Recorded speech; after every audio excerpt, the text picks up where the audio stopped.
Evening all, I have got a really cool new instrument to show you. Bought this week from a charity shop or a thrift store, as you might say in the States. Oh, look at it. I've got my little table here.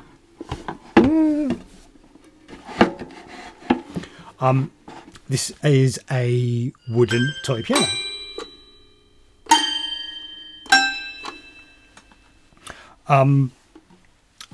Lovely. So I think there'll be a sample instrument coming up. Now, in terms of makers, it says M&S here. So I don't know whether this was coming out of Marks and Spencer's, but it's sort of built to look very much like, I was just looking on the old online auction site, a Villac Dupuis 1970 red wooden kids toy piano. I'm just literally reading off that. Right, I'll put maybe a screenshot of that in the video. I don't know. I mean, I'm not an expert on toy pianos. If somebody out there, let's put this away. If somebody out there is an expert on toy pianos, do let me know. Is it a toy?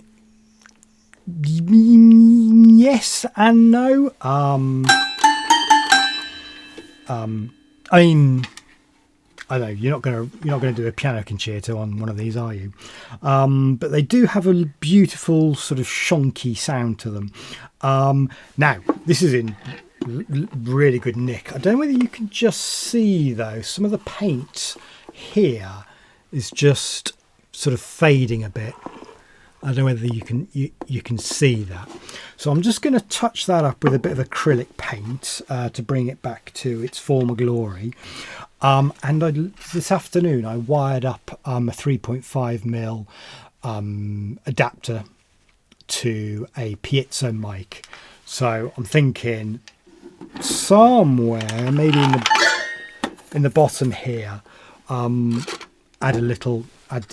some piezo mic for some electroacoustic mayhem and some toy piano modular synth kind of silliness. Is that a good idea? Am I going to ruin this by starting to drill into it? Possibly. But I'm going to go into the workshop next door. I'm going to take the lid off and let's take a look inside it. Because I mean, I don't think I've ever seen inside a toy piano. I think there's some kind of tine that the hammers are hitting. Obviously not strings like a real piano. Let's take a look and see what kind of interesting sounds we can get out of it. Once the screws on either side are out, this lid just lifts off. And there we can see the tines. And again, these are metal tines and on a good solid steel support. And then we can see this is the F key. Let me just cue. Yeah, there we go. So you can see. I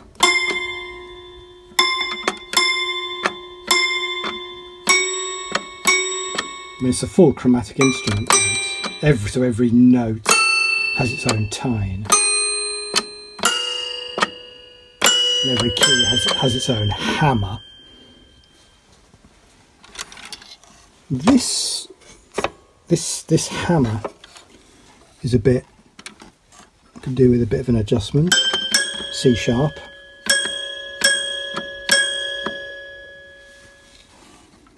And then when I was playing this earlier, the low C was a bit shonky. So I don't know whether you can go in further and really get to these sort of hammers and, I don't know, do some TLC on them. But obviously these are just screwed in, so obviously I think these tines come out. But whether I can do any DIY on the hammers, we'll see, because we could, I mean, we could do things like adding felt pads to the hammers to make a sort of felt toy piano. That would be interesting. and I need to think about where the contact mic would go. So after struggling for about 2 or 3 minutes, the next thing I figured out is this board here just raises up, and then we got full access to the keys.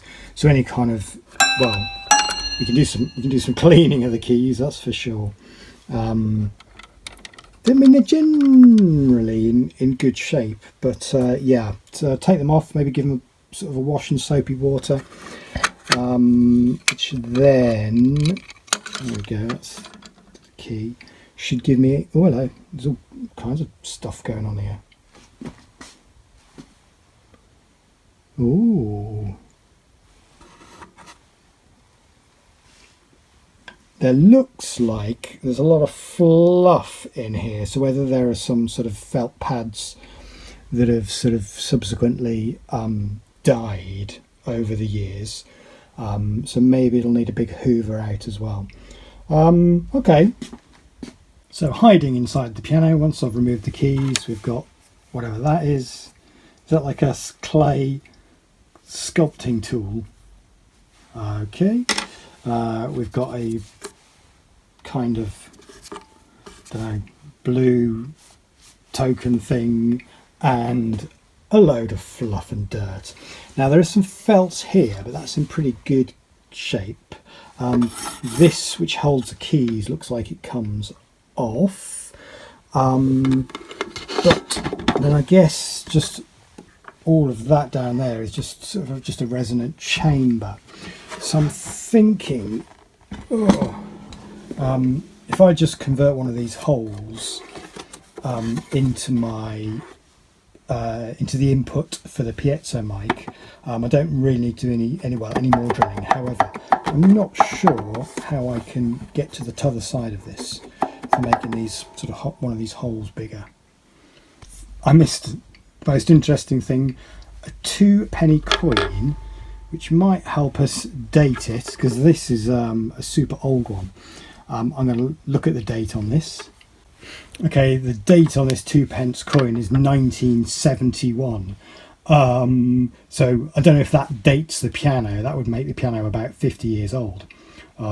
Slightly more than 50 years old, which that's kind of interesting. Or you know, it might be 2 years old and someone put an old coin in there a year ago. It's kind of yeah, whoever the previous owner was, a child or whatever, maybe, you know, dropped that penny between the keys, didn't really think anything more about it, and then there that penny lay, or that 2p lay, until I've just found it.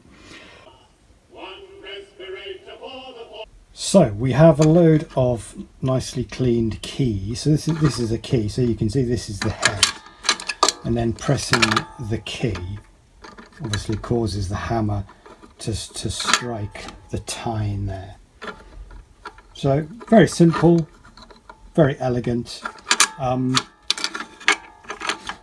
I mean, one thought I had is could I put a sort of felt pad on these sort of hammers? So it's a bit of so it's not just plastic hitting the metal tine.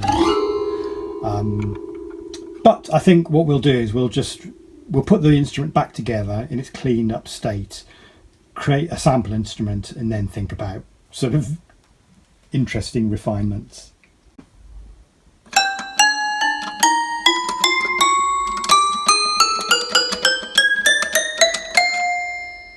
There we go. So let's get the front panel on, let's get the lid on, and make some samples.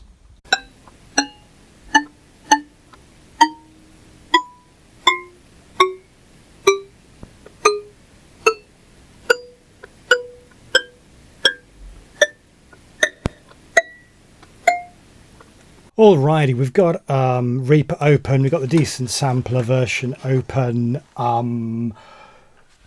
It's got an attack and a release, this low pass filter and a reverb. Nice and simple. My attack and release are mapped to the Z1.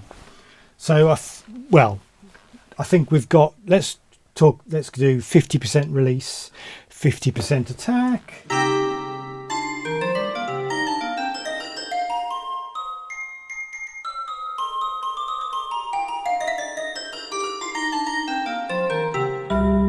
So obviously I've extended the range over just the original keyboard, you know. Yes, so attack. Ooh, a friend. So we can sort of hear that hammer slowly come in as we make the attack faster. And then we really get the plastic of the hammer hitting the tine.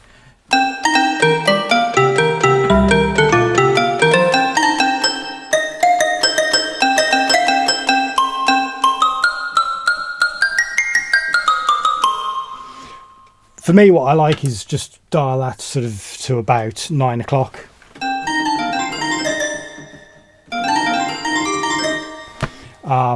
We can give it a lot of release, so the note sustains. Up in the higher octave, really sort of sweet.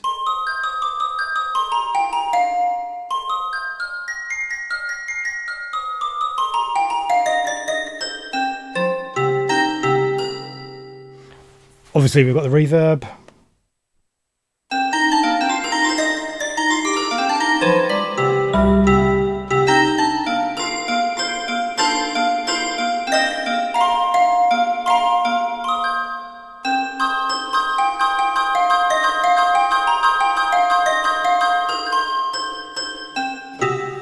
But because it's in a door, we can do interesting things like, let's turn on Valhalla. Why not?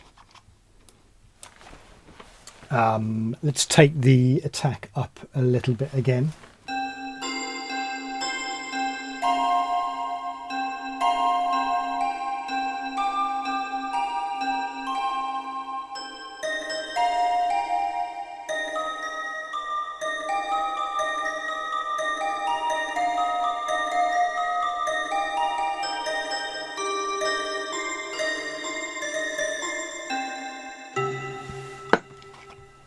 That always sounds nice. And then we can go even to extremes and let's add some fracture.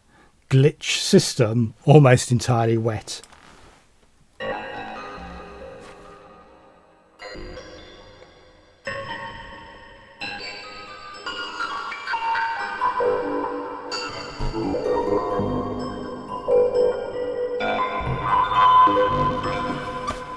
If that's useful sound to anyone, that's all possible. So there we go.